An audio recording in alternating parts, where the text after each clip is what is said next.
안녕하세요. 2023년에도 여전히 집값을 올리려고 혈안인 이들이 많은 것 같습니다.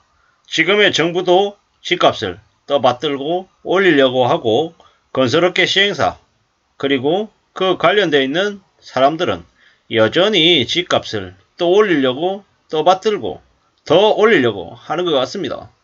왜 그러겠냐? 왜 이러한 분위기를 계속 만들려고 하느냐?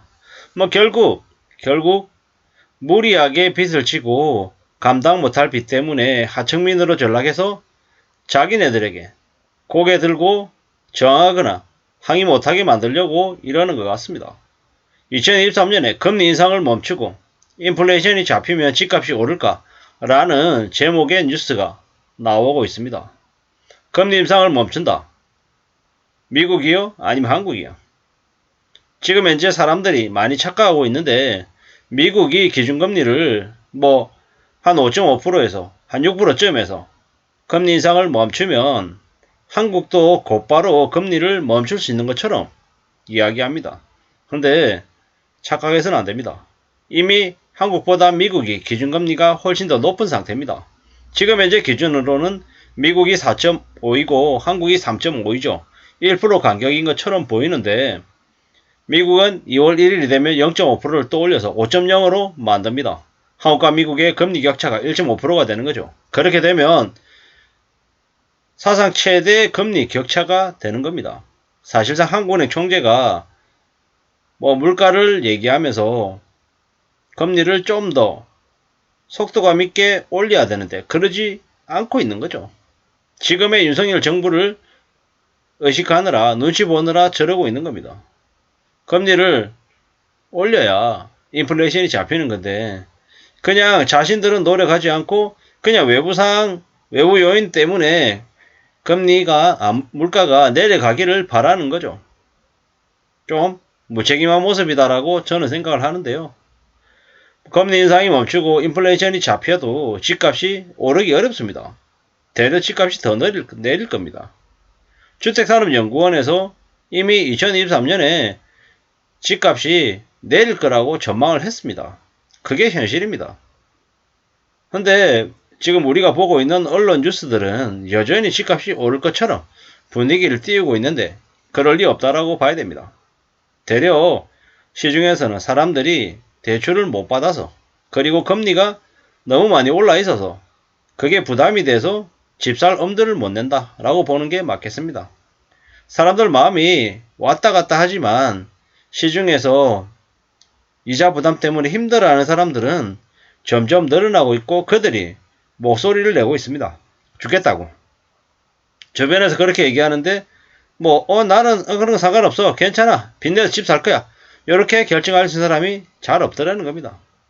빚내서 집을 살려고 해도 집값이 좀 내려가는 분위기고 좀 내가 감당할 수 있는 그 가시권 안에 들어와야지 집을 살 수 있는데 그러기에는 이미 집값이 너무 많이 올라 있다는 거죠. 이전 정부 때 집값이 3배, 4배가 올라가 있어서 집값이 내렸다라고 하지만 내린 티가 안 나는 거죠.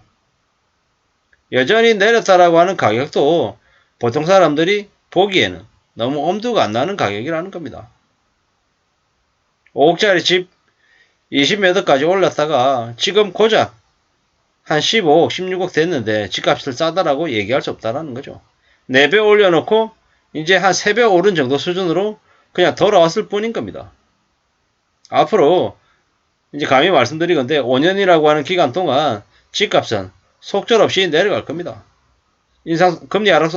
집값 하락 속도가 너무 빨라서 걱정이다라고 얘기하는데 그보다 더 심각한 건 뭐냐? 윤석열 정부가 어떻게든 집값 하락을 저지하려고 발버둥 치고 있다라는 겁니다. 각종 규제를 풀어주고 혜택을 주겠다라고 얘기하는데 그런 얘기가 아무리 많아도 집을 살려고 마음을 먹는 사람들이 잘 생기지 않을 것 같습니다. 이자가 너무 높기 때문이죠. 일시적으로 이자 부담을 낮춰줄 테니까 집을 사라.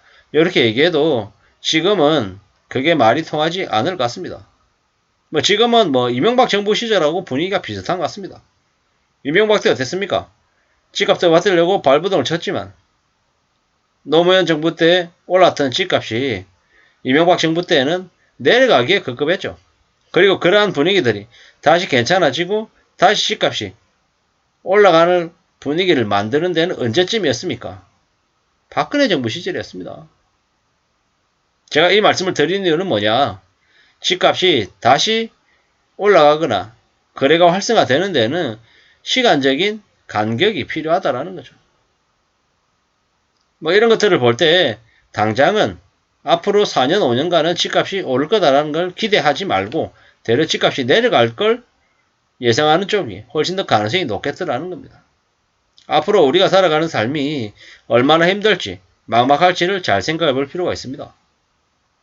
이제 제가 빚내면 되게 삶이 힘들어지고 안 좋아진다라고 하는 영상들을 이제 곧잘 만들어서 올렸잖아요.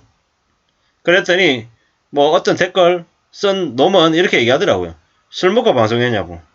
뭐 뻔히 다 아는 얘기를 그렇게 하냐고. 왜 그렇게 길게 하냐고. 이렇게 얘기하더라고요. 그렇게 얘기한 놈들한테 감히 묻고 싶습니다. 그렇게 빚내고 사니까 행복하더냐고. 빚이 당신의 삶을 풍요롭게 만들더냐고. 빚을 내버리지니 어쩌니 개소리 하면서 남들 빚지게 만들고, 그래 당신들도 빚 내서 그렇게 빚을 많이 내니까 삶이 나아지더냐고요. 앞으로 이자가 8%를 넘어서 10%, 뭐 12%까지도 올라갈 것 같은데 그런 빚 이자 감당하면서 잘 먹고 잘 살라고 감히 말씀드리고 싶습니다. 빚을 쉽게 내는 건 절대로 좋은 일이 아니다라는 거죠. 차 살 때도 빚 내고, 냉장고 살 때도 빚 내고, 그래 집 살 때도 빚 내고, 뭐 빚으로 사는 인생 평생 빚의 굴레에 갇혀서 허리 한번 제대로 펴지 못하고 노년이 돼서는 그냥 하청민으로 전락한다는 거죠. 기초생활 수급자 돼서 허덕이면서 하는 삶을 그렇게 댓글 달고 하는 놈들은 아마 살게 될 것 같다라는 악담을 감히 합니다. 왜냐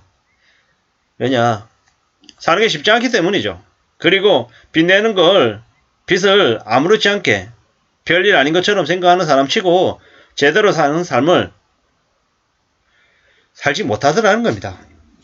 뭐 얘기하기로는 뭐 타이밍을 잘 맞춰가지고 뭐 레버리지를 잘 이용해서 하면 아예 뭐 부자가 될 수 있다고, 뭐 그럴 수 있는 극히 예외적인 소수의 사람은 분명히 있을 겁니다. 하지만 남들이 다 그렇게 한다고 나도 그렇게 될 거다라고 기대는 안 하는 게 좋겠다라는 겁니다. 여기에 뭐 일시적 2주택자의 주택 처분 기한을 연장해주고 뭐 종부세도 좀 깎아주려고 하는 것 같고 이래저래 분위기를 띄우고 있지만 쉽지 않다라는 거죠. IMF 외환위기 때, 글로벌 금융위기 때 금리 내리자 집값이 올랐다. 이딴 소리 하는데 이것도 사실 봐야 된다라는 거죠. 앞으로 경제 성장률이 1%대가 아니라 마이너스가 될 수도 있음을 명심하고 살아야 될 것 같습니다. 이렇게 무서운 복합 불황이 이미 오고 있는데 빚을 내고 집을 산다라는 게 웬 말이냐라는 거죠. 함부로 빚내서 뭘 할 생각을 안 하는 게 좋겠습니다. 이상입니다.